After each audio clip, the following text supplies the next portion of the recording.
What deism exactly means is quite blurry, as there are various nuances, but the basic idea behind it is that there is some kind of creator, but that after he created everything, he basically sat back and let everyone get on with it. The most commonly used illustration to explain deism is that it's like winding up a clock and then letting it run down by itself. We don't interfere with the clock after it's been wound. The natural mechanisms built into the clock see to it that the hands keep moving around the face as they should. The deist God, therefore, is one that doesn't interact with human affairs as such, but can be determined using reason and observation of the natural world alone, the natural mechanisms of it, if you like. Because he doesn't interact with human affairs, deists believe God had given no direct revelations to any human being. Therefore, all holy books are mere human interpretations of a universal truth. They all contain some strands of wisdom and are of some interest, but none could be considered to be the absolute truth, direct from the mouth of God. None could lay claim to being a perfect and direct revelation. Deists believe that all gods of the world were basically the same one by different names, and that one person couldn't say that his God was any higher than another. This idea that people should abandon ideas of absolute truths largely came about because people had become fed up of religious wars.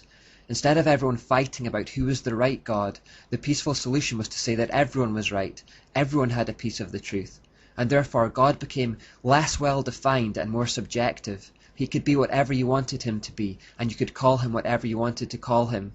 Many deists tended to settle on general and impersonal names, such as Providence.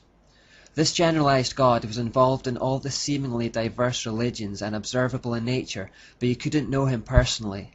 Deism was a forerunner to pantheism, not just that God is observable in nature, but that God is nature. God is the trees, the stones, the birds, the rivers. Some deists believe that God interacted with people through creation, and pantheists went one step further and said that God is creation. In pantheism, however, God tellingly normally becomes female and is referred to as Mother Nature or Mother Earth. Use of that term can slip out quite easily, but we should try to eliminate it from our speech. There is no Mother Earth or nature or anything. There is a Father God. Sometimes people personalize Mother Nature and call her Gaia, and that's just the goddess again. Deism was also the forerunner to universalism, the idea that everyone will get to heaven through belief in their own gods. Because they thought that all the different names people had for God were referring to the same one, it didn't really matter which one you believed in. Deists, in keeping with the increasing bent towards science, began thinking of God in scientific terms.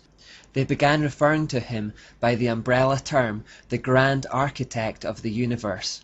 The Grand Architect was thought to have a plan for that universe, but deists believe it would come about through the natural actions of men. Like the wound-up clock, the world is ticking towards its inevitable and natural conclusion. Men would fulfill this plan as they acquired knowledge and evolved towards enlightenment. What people were effectively doing was minimizing God. They couldn't do without him altogether, but they didn't like this idea that he was involved in everyday life. Deism was the middle ground that people required prior to Darwin's theory of evolution. When we get our heads round all this, we understand there was a diabolical genius about the Enlightenment as a counterpunch to the Reformation. A situation had developed where people were intent on rejecting the true God because of the excesses of Catholicism, which had nothing to do with God at all, while simultaneously promoting the amalgamation of all Satan's diverse mystery religions and gods under one heading, in deism.